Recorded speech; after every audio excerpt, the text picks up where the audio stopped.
Hello, my name is Ken Kato, National Cancer Center Hospital in Tokyo.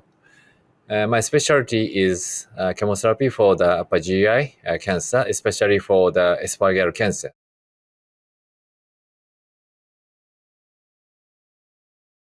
The most common mutation in esophageal squamous cell carcinoma is PT53, and for example, the CCDN1 or SOX2 or PIK3CA.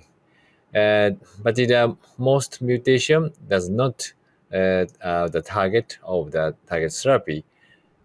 And for example, the cyclin D1 or PIK3CA inhibitors was evaluated for the ESCC in the phase 2 trial. But there is not so many efficacy was seen for the targeted therapy. And the amplification of the EGFR or HER2 was seen in the ESCC, and the overexpression was already seen in the ESCC. But some of these inhibitor by the antibody was evaluated also for the metastatic ESCC for the first-line cases or secondary cases in the phase 2 or phase 3 trial. But there is no obvious efficacy was seen adding to the chemotherapy to the target therapy with anti-EGFR antibody or EGFR TKI. So there is no obvious target therapy was developed for the esophageal squamous cell carcinoma right now. But recently the MDM2 amplification or FGFR amplification and the mutation was seen in the ESCC also. So the ESCC, in the ESCC, the FGFR2 inhibitor combined with other targeted drug or the inhibitor of the MDM2 or other targeted therapy was developed for the esophageal squamous carcinoma right now.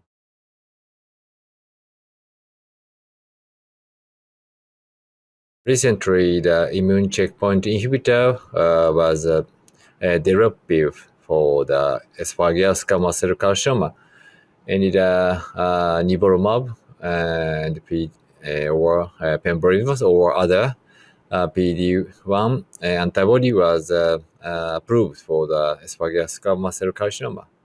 As you know, the tumor microenvironment is very important for the efficacy of the immune checkpoint inhibitor.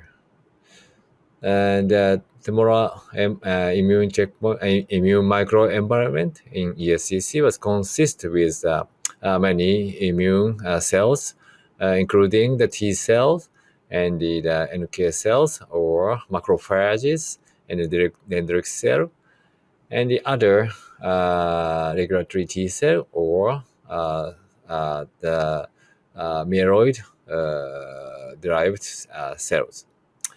And the T cell was containing the helper T cell and the cytotoxic cell like a CD8 positive T cell. And the NK cell is a natural killer cell, provide some cytokine release and the anti-tumor genetic cells. And the regulatory cell is a regulatory T cell, and sometimes work for the eliminate the immune cells. And also the tumor-associated macrophage related to the less efficacy of the immune checkpoint inhibitors. And the MDSC is also provide the less effective for the immune checkpoint inhibitor. So inside the tumor cells, the many immune cells will infiltrate the tumor cells, and the balance of these immune cells is important for the efficacy of the immune checkpoint inhibitors.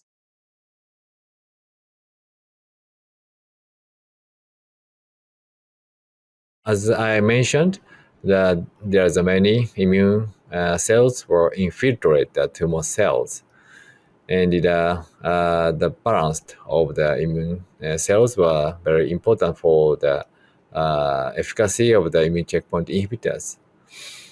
And the balance of the tumor infiltrated lymphocyte is varied across the environment of the through the changing of the tumor, and the effective from the other factors. For example, the radiotherapy was chemotherapy, or the patient's conditions. And the tumor infiltrate lymphocyte is a predictive role for the immune checkpoint inhibitor. And for example, the increasing of the CD8 cells is related to the efficacy of the immune checkpoint inhibitor, mainly the other cancer types.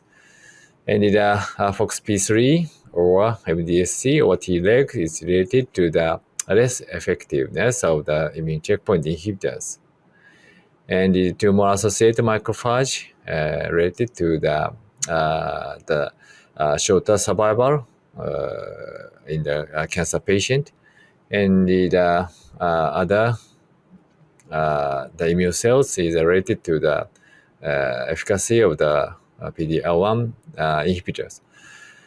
But so many factors exist in the immune cells and the immune therapy. There is no obvious biomarker was established for the biomarker of the immune checkpoint inhibitor right now.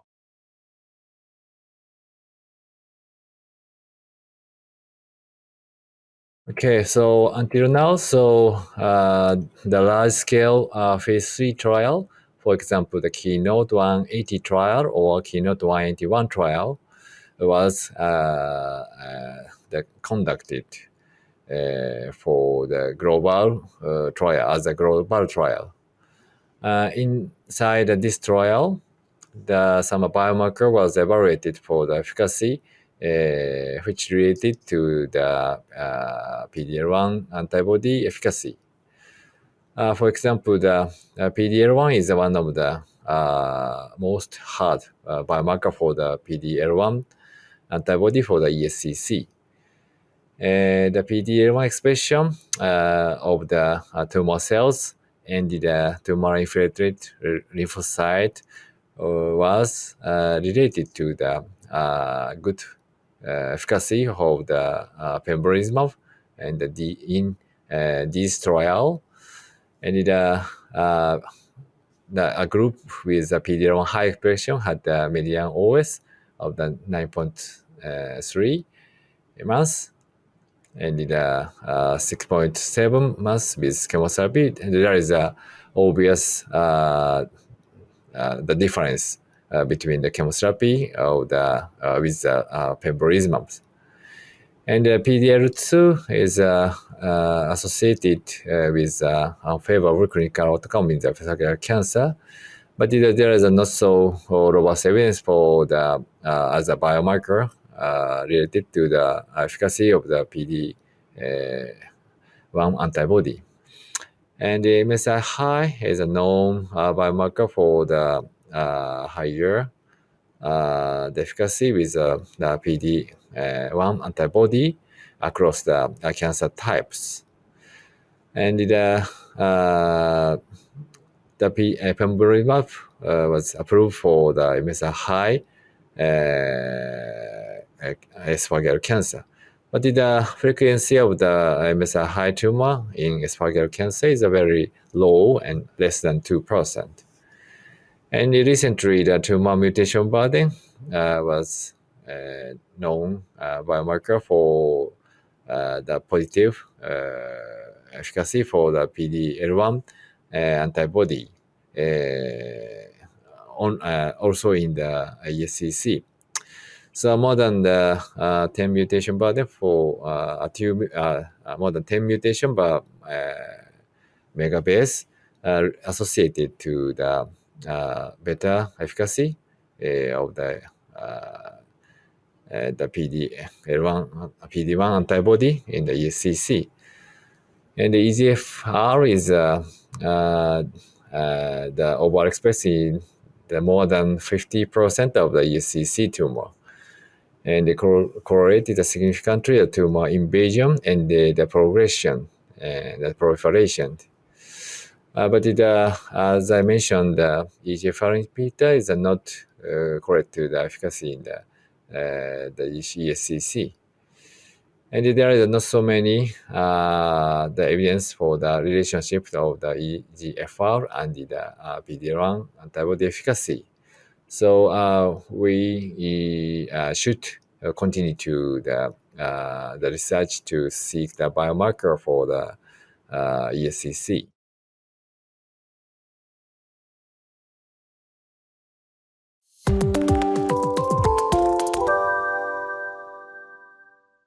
I'm Jean-Philippe Medjes. I'm full professor of oncology in University Hospital of Brest in Brittany, in far west of France.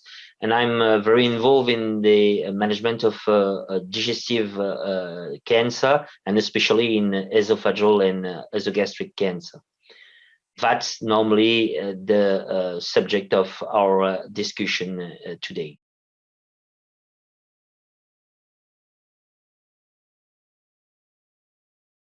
We have to assume that during decades and decades, we have only chemotherapy. And unfortunately, we have very relatively bad results. For the first time, we have results from immunotherapy.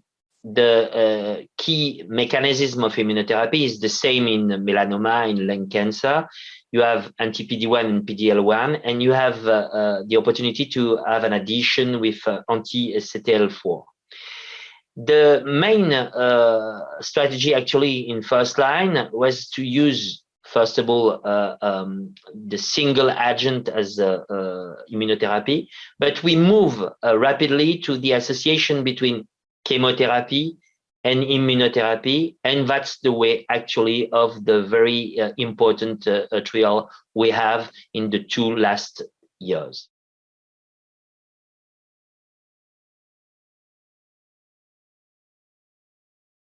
First of all, we have to assume that we can find ESCC in Europe, in US, but also, and it's very important, in Asia and especially in China. So when we look the phase 3 trial we have to assume that you can have a study from people who are only living in China and with exclusive Chinese people, and you can have a trial from structure in Europe, in US, and in Asia, and that's this type of worldwide study. So we have several types of results actually, and we have to say that we have mature study and we have also ongoing study. So when you look to mature study, the first one is probably the Keynote 590, where you have 4-part squamous cell carcinoma, about 72% of patients. And in this study, you have 50-50% of patients, Asian and non-Asian people. And the results of this study are very interesting due to the fact that you have a multi-primary test with an analysis of ESCC altogether, intent to treat patient, and patient with a CPS superior to 10 with ESCC, or people who have adenocarcinoma and squamous cell carcinoma with CPS superior to 10. And we are able to provide with a median follow-up of 36.8 months, which is clearly a very important point, that people have clearly a gain altogether if they have squamous cell carcinoma in terms of overall survival and PFS, and people who are ESCC plus CPS superior to 10. The other study, for example, the consort one, which have been published in JAMA, are very interesting and are clearly positive with a new anti-PD-1 drug. But we have to assume that all the patients are Chinese people, and probably it's difficult to compare to our patients in Europe and in US. The two other studies, which are Orient 15 and Jupiter, are two studies from China too, positive study potentially. We have to have the final results. We have not for now, but we have clearly a tendency to say that we have some proof in order to be sure that immunotherapy plus chemotherapy is the way. And then you have the CheckMate 648. We can discuss about the design due to the fact that in one arm you have only immunotherapy, and you have so several groups, immunotherapy, chemotherapy, and immunotherapy plus chemotherapy. But it's clearly a positive study, and we have actually all of this study with a level of knowledge, as I say to you, very different, but clearly an enormous tendency to say that immunotherapy is the way. And then you have ongoing study with other type of drug, and probably the association between immunotherapy and other target, like target, for example. So enormous type of results with very good impact for our patient.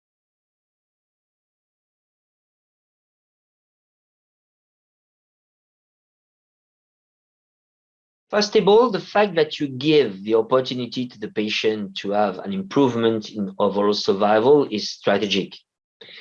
But the second point is the quality of life, and in association, the side effects you give to the patient. You have to assume that in this trial, in the both arm, you have chemotherapy. So a comparison between chemotherapy plus immunotherapy versus chemotherapy alone is a very important point, but you have in the both arm the side effect of chemotherapy.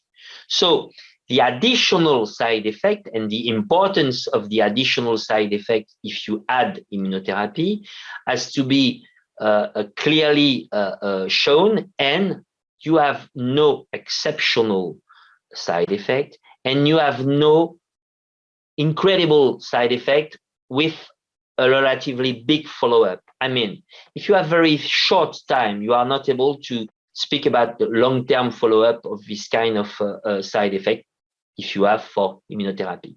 And for example, in the 590 study keynote, I present the very last follow-up in the last ASCO GI meeting 2 weeks ago. You have no additional side effect, but that's the very important point. The second point is the fact that you stop at the moment the chemotherapy. So you are able to say that the impact of an aggressive chemotherapy when you stop it at the moment is probably a very important point. You have no follow-up of the comparison between side effect when you have immunotherapy alone versus a placebo plus an additional part of chemotherapy. But I think it's very important to have it in the next future.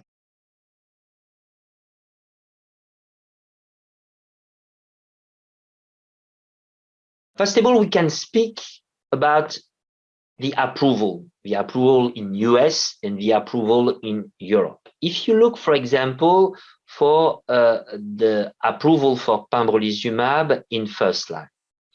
In US, we decide to give for all the patients with squamous cell carcinoma and also for adenocarcinoma. But for squamous cell carcinoma, they give the approval for all the patients. And it's based on the fact that patients in the 590 study are first, worldwide study, and second, that one of the main primary endpoint is ESCC altogether. On the other hand, the Europe decide to give the opportunity to the patient to have the access in squamous cell carcinoma, but only in CPS superior to 10, based on the fact that the hazard ratio is better. And we can have a big discussion about that. But the way is to say that Europe say that, I'm European, so I will do that.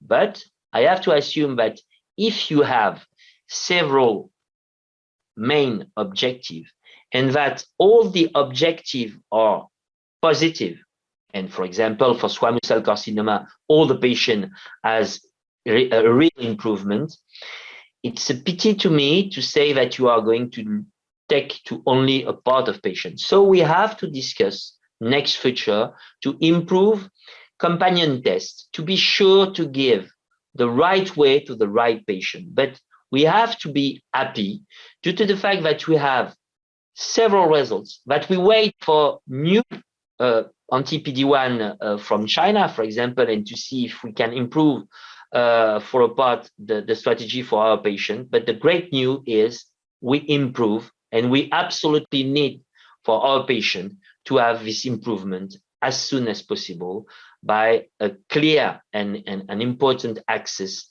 I speak in French, for example, for this patient.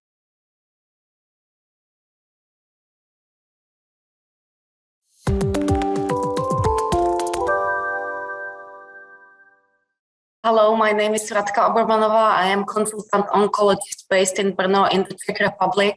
And my task today is to speak about second-line treatment of esophageal squamous cell carcinoma.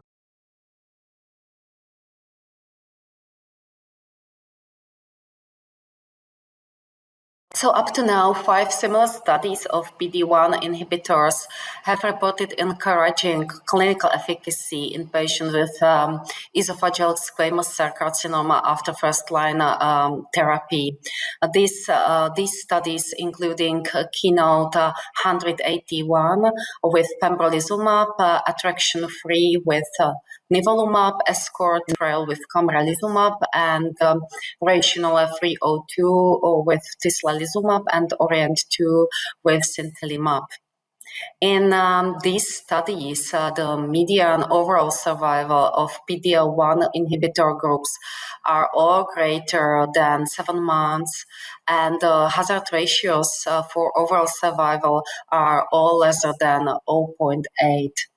When we look at the Kaplan-Meier survival curves for overall survival, they were shown to diverge beyond 3 to 6 months.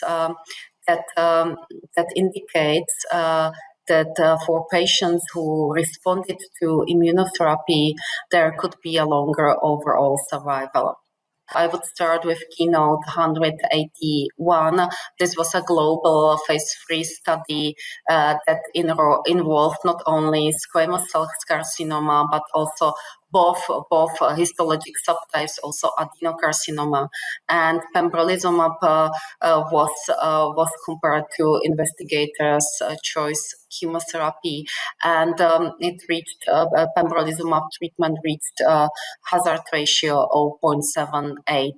Unfortunately, this trial was not successful in this primary and didn't meet the primary boundary for statistical significance, and also for patients who were out of Asia, there was not the same clinical benefit like for Asian patients, and it led to EMA didn't approve this kind of treatment, and this treatment was approved only in patient population, but by FDA only in patients who were CPS more than equal or more than 10 and in squamous cell carcinoma. In terms of attraction-free study that investigated nivolumab in the same line of setting, this was the phase 3 Asian study. Majority of patients were 96 patients from Asia. Nivolumab also showed benefit similar like we saw in Keynote 181. And finally, you can see in the right rational 302. This was trial that a phase 3 global study that enrolled not only patients from Asia but also 20% of patients from North America and from Europe. And tislelizumab also consistently showed overall survival benefit more than 7 months and with hazard ratio 0.70. Next two trials were conducted only in China. This was ESCORT trial. This was phase 3 Chinese study, also only in squamous cell cancer that tested pembrolizumab, and it showed hazard ratio 0.71. The second one was Orient 2 with sintilimab versus chemotherapy with the same benefit and same hazard ratio. It's important to say that all these trials, except sintilimab trial, showed the more higher benefit in patients with PD-L1 over when PD-L1 was expressed. But in Orient 2, the benefit was observed in all the subgroups.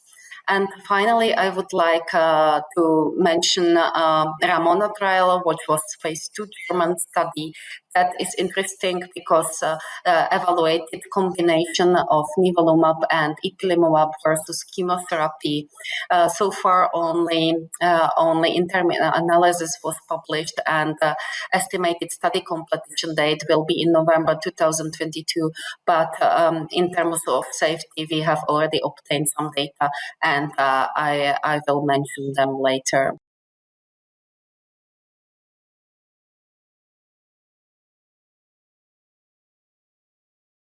In terms of safety, we got quite similar information, and it means that across the trials in checkpoint inhibitor arm, the grade 3 to 5 adverse events were observed in 18 to 20% in all these compounds like pembrolizumab, nivolumab, tislelizumab, and higher percentage of side effects was observed in the chemotherapy arms, means from 40% to 64%, depend on the chemotherapy regimen. The most common adverse events in Keynote in pembrolizumab arm was anemia and asthenia. In nivolumab arm, it was 2% of anemia, and in tislelizumab, they observed also anemia and increased AST, increased liver test increased. When we look at the other trials, the ESCORT and the Chinese trials, ESCORT and Orient, you can see again that grade 3 to 5 adverse events were observed in 19% and 20% of patients, and consistently in chemotherapy arm, they were higher side effects from 40 to around 40%.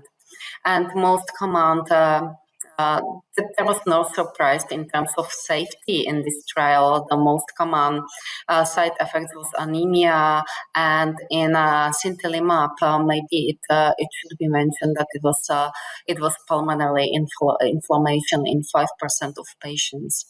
And additionally, this is in Ramona trial when they combined this CTLA ipilimumab 1 milligram with nivolumab 3 milligrams. There was side effects in this arm almost 45%.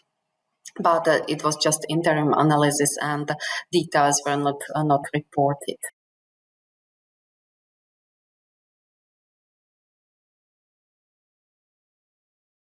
Yes, current treatment guidelines, ESMO guidelines are currently under construction, and they will be available in 4 or 6 weeks. But currently, the second line of treatment will be influenced by, of course, this is subsequent line of treatment, and it will be influenced by first line chemotherapy, and as we know, in first line there were several trials published that showed the efficacy of a combination of immunotherapy and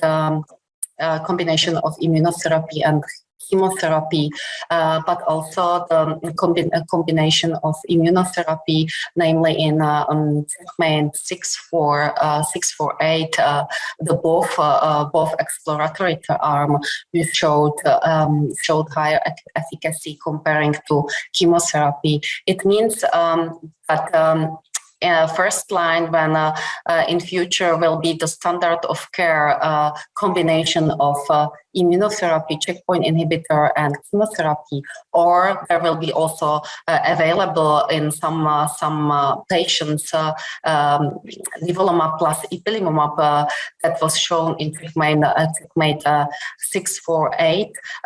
The subsequent treatment will be quite complicated because we don't have data for immunotherapy after immunotherapy for continuation with checkpoint inhibitors after the first line treatment failure. So difficult to say. Probably the chemotherapy will be an option, and in case that the immunotherapy was not used in the first line of first line treatment, then immunotherapy will be available according to data from these five trials that were mentioned previously. The particular situation will be in patients with comorbidities. As we know, patients with squamous cell carcinoma are patients. It's particular group of patients who suffer from comorbidities, but I think that monotherapy with immune checkpoint inhibitors is quite safety, and it showed that only around 80 to 20% of patients suffers from a serious adverse event grade 3 to 8. So I think that individual treatment in second line in patients with comorbidity will depend on individual treatment decision.